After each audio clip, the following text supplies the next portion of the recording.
After a gentle clearing of her throat, the speech of the audience fades into silence.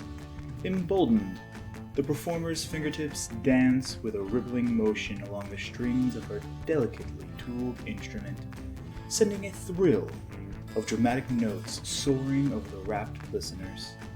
She draws a deep breath, and at precisely the right pitch and time, her lips part as she accompanies the music in a perfect contralto. Beads of precipitation form on her brow in concentration, and she smiles to herself knowing that she is playing the crowd just as skillfully as the instrument in her hand. The Bard sings and plays by Daniel Helmick. Required on Discraft. Bards of the College of Ballads learn expression through song. While most bards are magically talented, these bards perform first and foremost and are masters of the art. They enchant the battlefield and change the tide of battle with their epic performances, inspiring lyrics, and musical magics. Hello everybody, I'm Josh, and this is the second episode of Luna's Workshop. Here I like to discuss my personally made homebrews, and I'm particularly interested in subclasses for the classes of Dungeons & Dragons 5e. And today, as the description explained, we are going to focus on a bard subclass called the College of Ballads. These bards use their magical art of storytelling and music playing to not just inspire one individual, but to provide boons for everyone that fights alongside them. Let's get into it. At third level, when you pick this college, you're going to get some bonus proficiencies. So as a third level College of Bard feature, you are proficient in performance and one martial ranged weapon of your choice. If you're already proficient in performance, as I'm going to assume most bards likely are, you instead double your proficiency bonus for that skill. Getting into the bread and butter. Also at third level, we are going to acquire our magical ballads. So you can begin performing a magical ballad in battle as an action. You can only perform one ballad at a time, and you expend one use of your bardic inspiration to do so. You can perform a ballad for up to 1 minute, or as long as you remain concentrating on the performance, as if concentrating on a spell. And while you are concentrating on a ballad, you are unable to cast spells that require verbal components. Can't cast a spell that requires a verbal component if you're already singing a song. That might seem a bit harsh, but there's a reason for that particular portion of that sentence. So we expend a use of our bardic inspiration and we begin performing a magical ballad. And we have 3 ballads that we can choose from when we decide to take this action. Our first is the Song of Valor. You sing an ancient tale of valorous heroes, granting the party vitality. Each creature within 60 feet that can hear your performance gains temporary hit points equal to a roll of your bardic inspiration die, plus your bard level at the end of each of their turns. This is very similar to the Twilight Sanctuary that Twilight clerics get, except they don't require concentration and we do, but our die is also expanding as we gain levels in Bard because our Bardic Inspiration die is going to get bigger. So we're going to be able to provide slightly more temporary hit points, but there's a chance that won't last for the entire minute. And we don't have the ability to end charmed or frightened conditions like the Twilight Cleric does. But it is very similar to that feature. We're also going to get the Song of Distraction. So you sing and perform, replete with dizzying flourishes designed to distract and confuse. Choose a creature within 30 feet that can hear you, forcing it to make a wisdom saving throw at the beginning of each of its turns while you are performing. On a failed save, the creature suffers a penalty to attack rolls equal to a roll of your Bardic Inspiration die until the beginning of its next turn. So we use this, we decide one creature on the battlefield that we believe is going to be a huge threat, and we start singing our song and waving our instrument around and dancing about in order to distract that creature. And because of this, they aren't so accurate anymore. They're too confused and too drawn to our movements to be able to attack with precision. So this can be very useful when you have a rather dumb, oafy, but heavy-hitting creature on the battlefield that you're slightly concerned is going to knock out your wizard. Very useful. And finally, we have our Song of Courage. You launch into an epic tale of your party's exploits, granting them bonuses to attacks. All friendly creatures within 60 feet receive a bonus to one attack roll they make on their turn, equal to a roll of your Bardic Inspiration die. They can choose to use this roll after rolling a d20, but before it is determined if the attack is a hit or a miss. So this is much like Bardic Inspiration normally works, except we're not giving it to one party member. We're giving it to all of them. But the downside here is, while we're performing this, again, we cannot cast spells with verbal components. And there's a chance that if we get hit, our concentration ends, and we might only get one turn of this, and that's unfortunate, but one turn is still good enough. So then we keep taking Bard up to level 6, and we get our next two features. The first is Sweet Lullaby. When you use your Song of Rest feature, your allies become inspired. Each friendly creature who receives healing and hears your song during a short rest also receives a d4, which can be used within the next 8 hours on one attack roll, ability check, or saving throw. It's like a smaller Bardic Inspiration that anyone who healed on a short rest gets access to. There's lots of features, races, classes out currently that provide very simple d4 bonuses, so this here is useful. It's almost kind of like a combination of Guidance and Bless, but a one-time use that they have to choose to use within that 8 hours. Refreshing Inspiration. When you grant a creature Bardic Inspiration, that creature regains a number of hit points equal to a roll of the Bardic Inspiration die plus your Charisma modifier. This roll does not expend the die. So if we do decide that we're not going to sing one of our magical ballads, but we do want to provide one of our allies with Bardic Inspiration, if that ally happens to be hurt, we can heal them. This could be very useful in a do-or-die scenario if you have a party member that has gone down. We are now not only providing them healing and bringing them back up, but they're now inspired to fight harder. That could be very powerful. And then we come to our last feature, Pitch Perfect. While performing a magical ballad, you gain a +1 to your AC and have advantage on Constitution saving throws that you make to maintain concentration when you take damage. In addition, you have perfected your magical ballads, allowing them to provide even greater effect. So the first bonus we'll get will be to our Song of Valor. When you are performing your Song of Valor, each friendly creature that can hear your song also gains a bonus to saving throws equal to half your Charisma modifier, rounded up. So this is very similar to the aura that Paladins get, but theirs provide the entirety of their Charisma modifier, and it only starts at 10 feet, but then I believe at 18th level it goes out to 30 feet. We're doing this at a much longer range, but the creature needs to be able to hear us.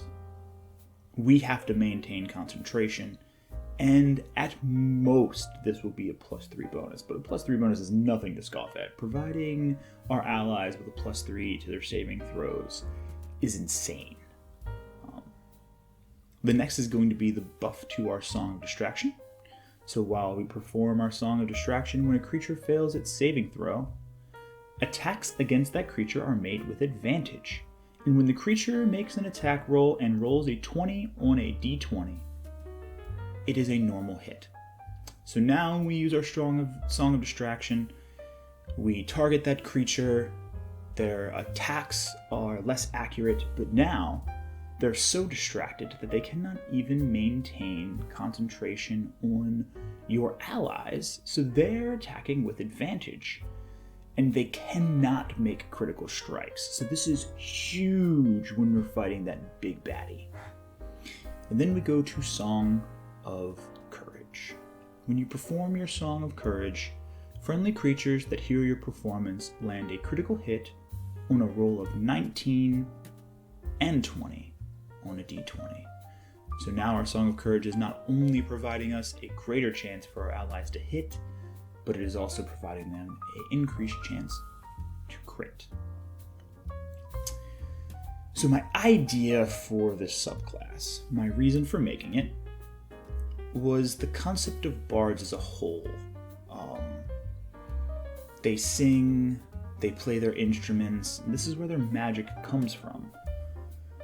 But that's very flavor, and none of the subclasses that have been given to us currently actually implement their art of performing as part of what makes them powerful.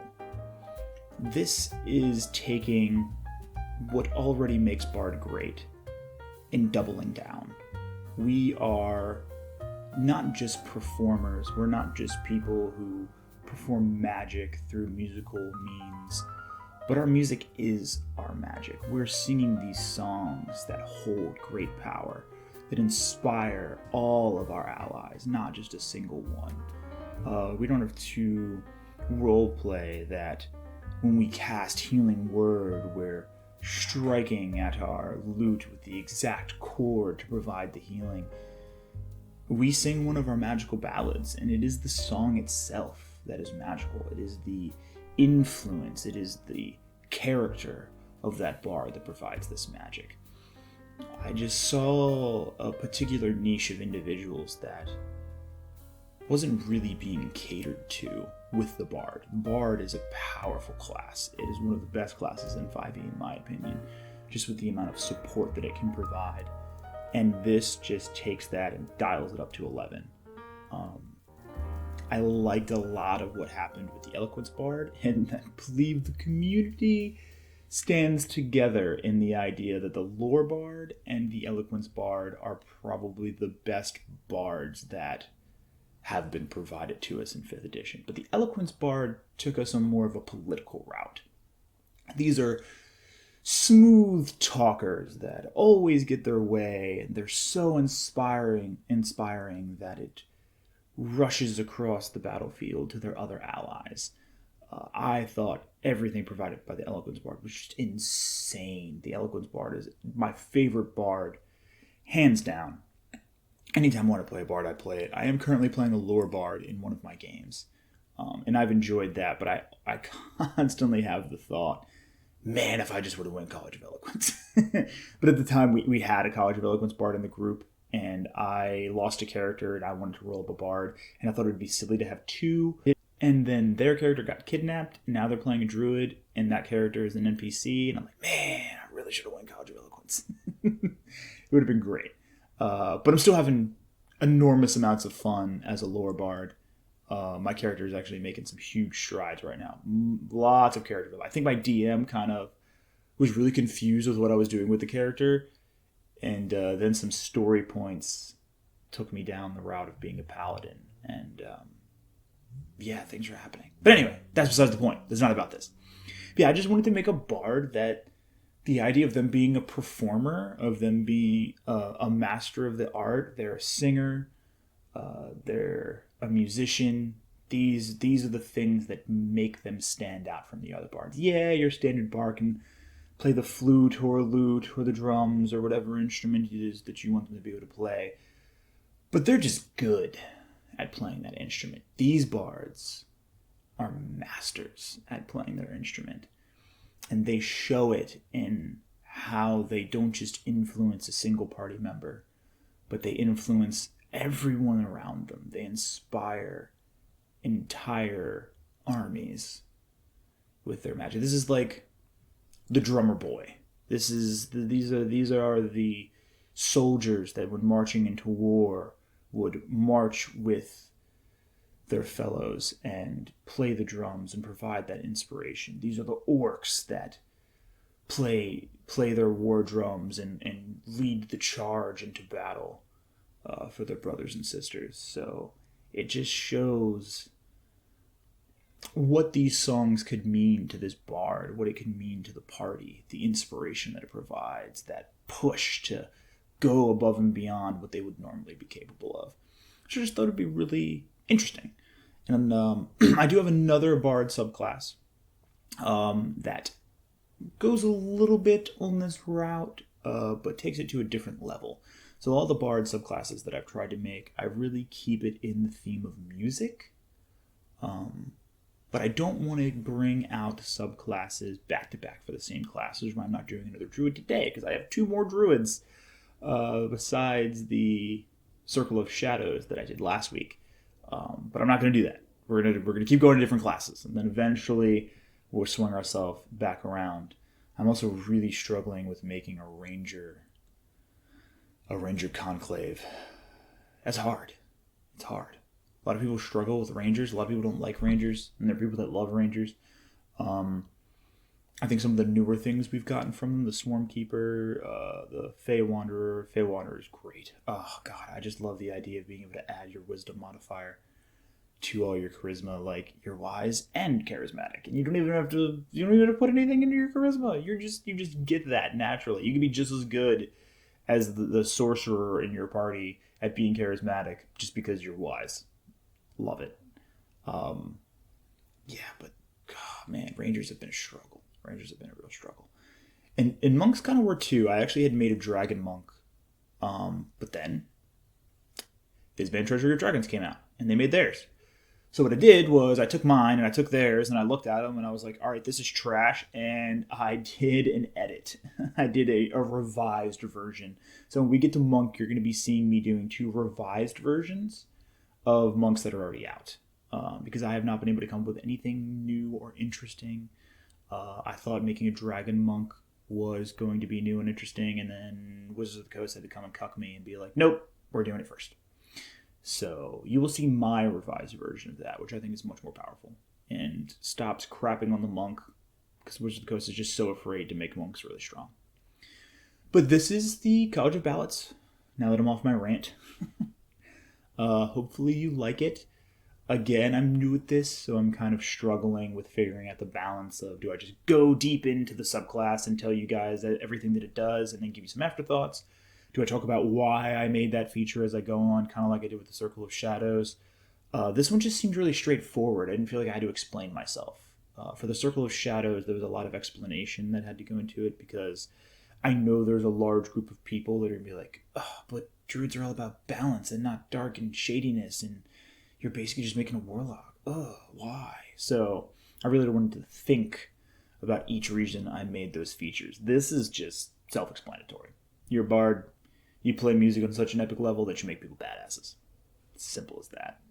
So hopefully you like this. I will put the home brewery link down below so that you can click on it and use this at your table if you wish. So hopefully I have provided you with some fun, new, interesting way to play D&D at your table. Goodbye, good luck, and hopefully you come back to see me next week. Peace.